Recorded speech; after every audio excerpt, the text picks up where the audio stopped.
এটা একটা category room আছে, বাথরুম আছে, হোটেল হিস্টোরিক্যাল, ওয়েস্টার্ন কামোড আছে, বেসিন আছে, সোফা আছে, খাট আছে, আলমারি আছে, বারান্দা আছে।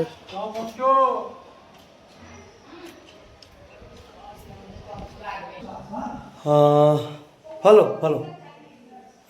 আমি বলে দিচ্ছি, ভাড়া হচ্ছে 1500 টাকা করে শুরু স্ট্যান্ডার্ড রুম। আর যেগুলো এর আপার রুম আছে, মানে প্রিমিয়াম রুম আছে, প্রিমিয়াম রুমগুলোর দাম একটু বেশি। প্রিমিয়াম রুমগুলো মোটামুটি আপনার 1700-1800 করে শুরু হচ্ছে। তো এইটা স্ট্যান্ডার্ড রুম, আর এটার ওপরে প্রিমিয়াম রুম আছে। প্রিমিয়াম রুম থেকে যেটা সুবিধা সেটা হচ্ছে আপনি প্রিমিয়াম রুমের বারান্দা থেকে আপনি হাজারদুয়ারি দেখতে পাবেন, এটা একটা সুবিধা। আচ্ছা, এটা আর একটা ফ্লোরে এসেছি আমরা, ঠিক আছে। প্রিমিয়াম রুমটা নিলাম, দেখাচ্ছি।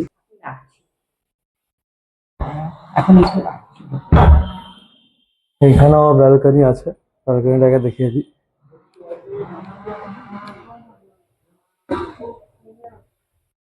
ব্যালকনি আছে এখানে,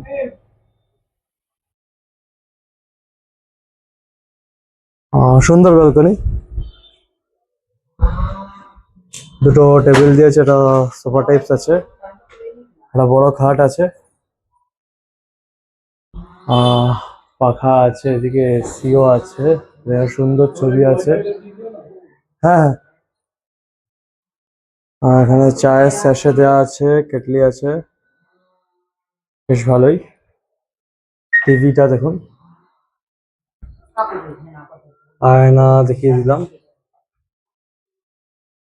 বড় আয়না আছে, জুতোর একটা সেলফ আছে, কাবার্ড আছে, কাবার্ডের ভিতর ব্ল্যাঙ্কেট দেওয়া আছে, বাথরুম আছে, এখানে বেসিন আছে, এখানে ওয়েস্টার্ন কামোড আছে।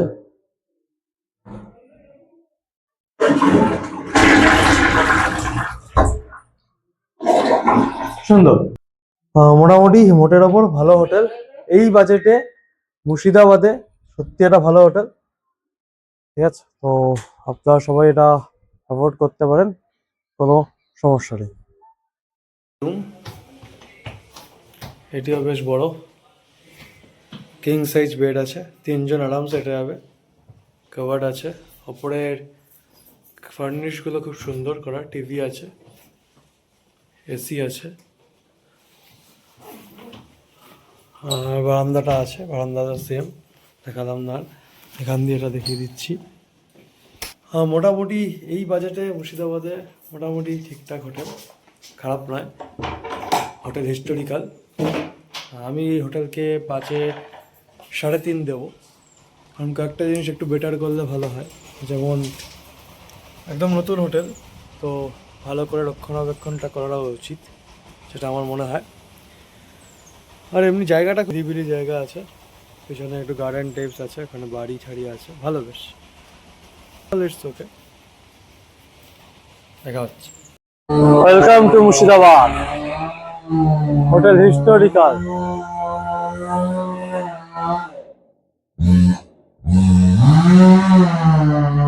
আমরা ঢুকছি,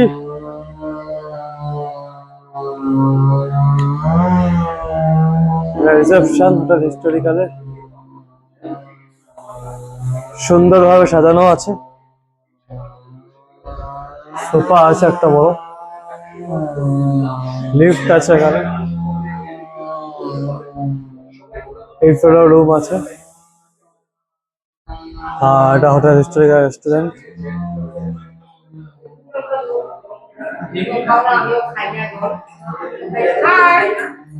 আমরা এখন এসেছি হিস্টোরিক্যাল হোটেলে, হ্যাঁ, মুর্শিদাবাদে। আপনারা সবাই আসবেন, হোটেলটি খুব সুন্দর, পরিষ্কার পরিচ্ছন্ন, নিরিবিলি।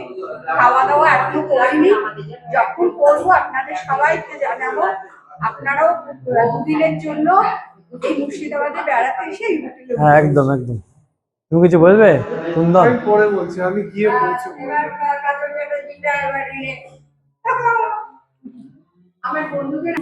সুন্দর রেস্টুরেন্ট, কাকিমা বললেই। বেশ ভালো, নিরিবিলি আছে, শান্তশিষ্ট আছে, সুন্দর আছে। কাকিমা আরো কিছু কথা বলবে, দিচ্ছি।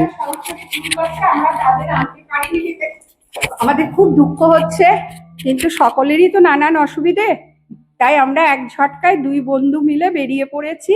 আপনারাও আসুন, সকলে মিলে আমাদের সাথে একসাথে ঘুরতে আসুন, এটাই আমাদের কাম্য। এবং আমরা অর্ক বিশ্বাসকে এর জন্য ধন্যবাদ, তার এই প্রোগ্রামটা করে দেওয়ার জন্য ধন্যবাদ। ধন্যবাদ। আচ্ছা আচ্ছা আচ্ছা, অসংখ্য ধন্যবাদ সবাইকে। দুপুরের খাবার এসে গেছে। বলো কি করবো। আমরা আজকে মুর্শিদাবাদ এসেছি অর্ক বিশ্বাস ট্রাভেলসের সাথে। উনি আমাদের আজকে ডাল, আলু ভাজা, ভাত, ফুলকপি আলুর ভাজা, শিম আলু দিয়ে একটা সুন্দর খাবার আমাদের দিয়েছে। জানি না এখন এরপর আমরা খেয়ে বলতে পারবো, আপনাকে আবার পেছনে বলতে হবে।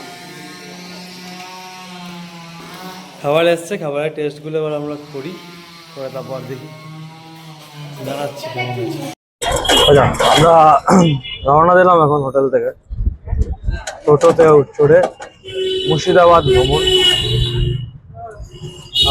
তোমার নামটা কি? আমার নাম হাবিব শেখ। হাবিব দা আছে, হাবিব দা এবং সামনে আরমান দা আছে।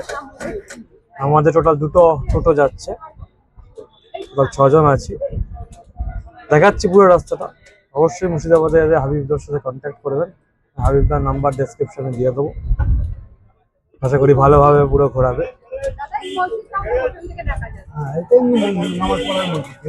সামনে কিন্তু বেশ ঘোড়ার গাড়ি দেখতে পাচ্ছি, বেশ একটু ঘোরা হয় না? বাম পাশে হাজারদুয়ারি। আচ্ছা, এই হাজারদুয়ারি, হাজারদুয়ারি হাজারদুয়ারি এক ঝলক দেখে গেলাম। আমরা ফেরার সময় দেখবো এটা।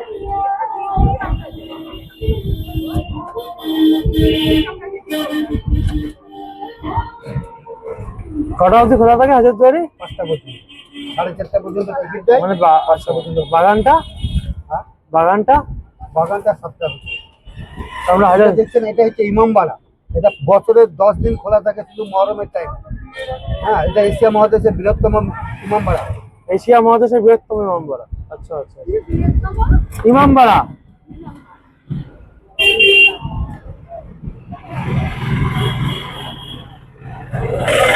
এই ইমামবাড়াও কি সিরাজের সময় তৈরি হয়েছিল? না, আচ্ছা, সিরাজগঞ্জের একটা স্ট্রিট যেটা আছে, ওটা হচ্ছে কাবাঘাট, ওইখানে আছে মাঠের মধ্যে। আচ্ছা হ্যাঁ, ওটাই সৌদি থেকে, আরব থেকে মাটি নিয়ে এসে ওটা তৈরি করেছিল। আচ্ছা নিচে আচ্ছা ওটাই স্মৃতি, ওর তাছাড়া আর কিছু নাই। আচ্ছা আচ্ছা।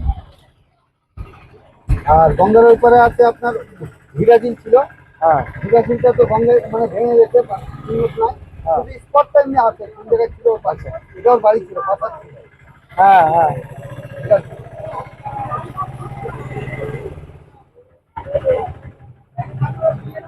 দাদা হাবিবদা আছে, হাবিবদার থেকে এটার ব্যাপারে একটু ইতিহাসটা একটু শুনবো। আমি হাবিবদাকে মাইকটা দিচ্ছি।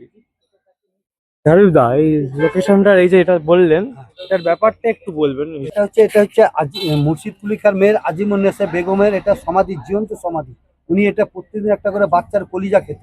তার জন্য ওনার বাবা যখন জানতে পারে মুর্শিদ কুলিখার, তাকে জীবন্ত সিঁড়ির নিচে সমাধি দেয়। এটা ছিল মসজিদ। এটা ছিল মসজিদটার নাম ছিল আজিম কাটরা মসজিদ। হ্যাঁ, এই কারণেই ওনাকে সমাধিটা প্রতিদিন বাচ্চা খেয়ে নিতে বলে। ইতিহাসগুলো আমরা পুরোটা জানতাম না, মানে এটা ভয়াবহ এই ইতিহাস। আমরা দেখাচ্ছি মসজিদ।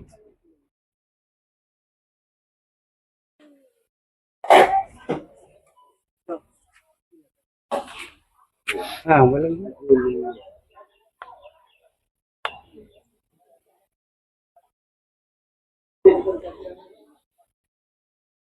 ভিডিও হবে না। আচ্ছা আচ্ছা।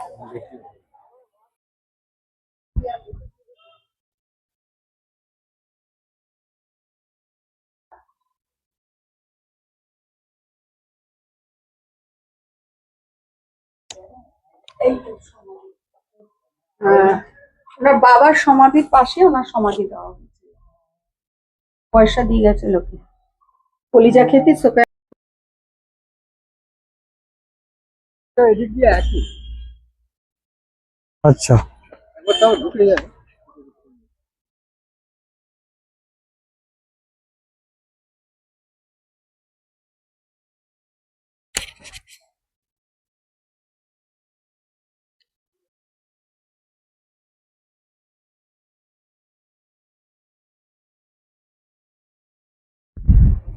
এই ভালো জায়গা কিন্তু।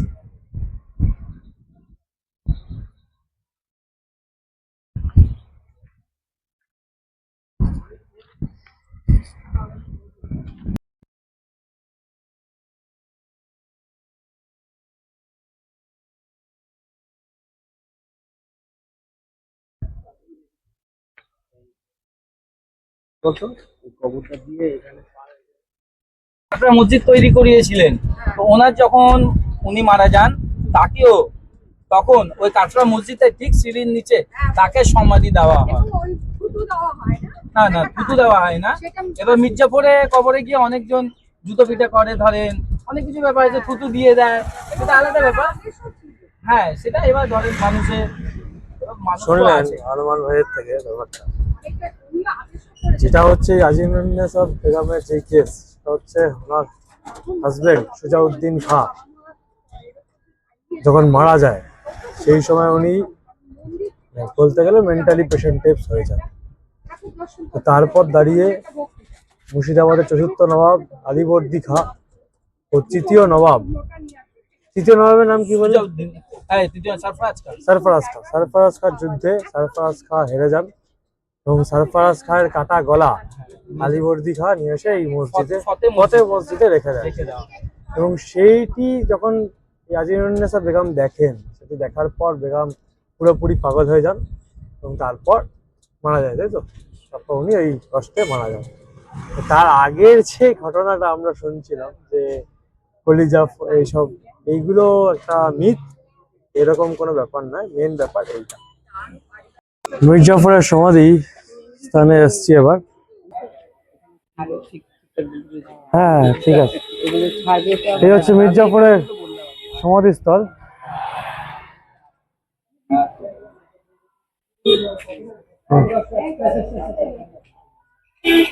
আর এটি হচ্ছে মসজিদ।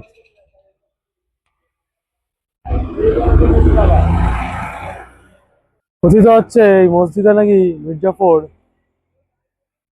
নামাজ পড়তে আসতেন।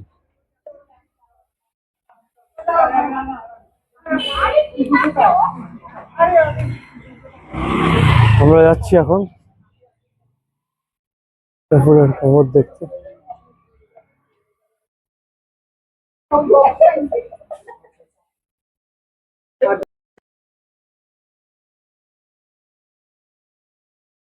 কত এখানে কবর তার হিসাব নেই। প্রায় 1100 জনের, 2000 সালের হিসাব অনুযায়ী এখানে 1100 জনের কবর আছে, কিন্তু আরো অনেক বেশি।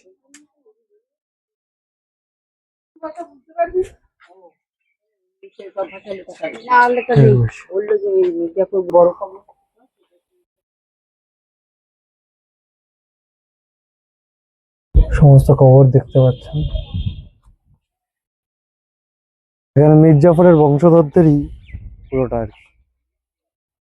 অনেক জায়গা ওটা আমি ঠিক করতে পারি না রে ইংলিশে লেখা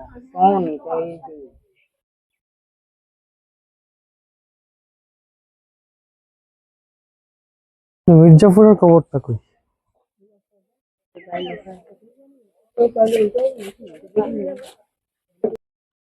মির্জাফরের কবর হচ্ছে এটা, এখানে লেখাটা উঠে গেছে।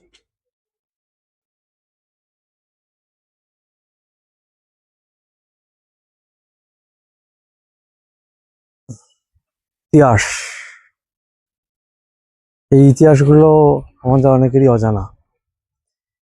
এই ইতিহাস আরো গভীরভাবে, আরো ভালোভাবে জানতে গেলে মুর্শিদাবাদ থেকে শুরু করে যে কোনো ঐতিহাসিক স্থান, আমাদের ওয়েস্ট বেঙ্গলের হোক কিংবা গোটা ভারতবর্ষের যে কোনো প্রান্তের, সেই জায়গায় কিন্তু আমাদের ছুটে যেতে হবে। প্রায় এখানে 1100-র উপর কবর আছে। 1100টা কবর 2000 সালের হিসেব অনুযায়ী। তারপরও অনেক কবর হয়েছে, এখনো দেখলাম বেশ কিছু কবর হয়েছে নতুন নতুন।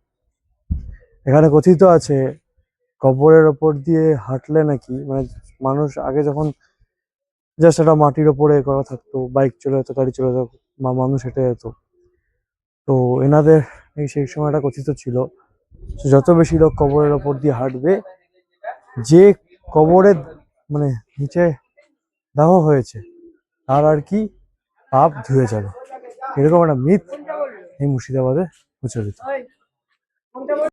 পরপর এত ইতিহাসের কর্মকাণ্ড শুনছি, সেই কর্মকাণ্ডগুলো জানাই। এটা মির্জাফরের বাড়ি, বাড়ির গেট। এই বাড়ি আজ আর নেই, ধ্বংসাবশেষ তার। এইখানেই এইখানেই আটকে রাখা হয়েছিল সিরাজউদ্দৌলাকে 7 দিন ধরে, এবং মির্জাফরের আদেশেই সিরাজউদ্দৌলার খাস লোক সিরাজউদ্দৌলাকে খুন করে, এবং খুন করে তার 7খানা দেহের টুকরো করে হাতির পিঠে এবং পায়ে সেই দেহের টুকরোগুলো লাগিয়ে গোটা মুর্শিদাবাদ ঘোরায় এবং ঘুরিয়ে গঙ্গায় ফেলে দেয়।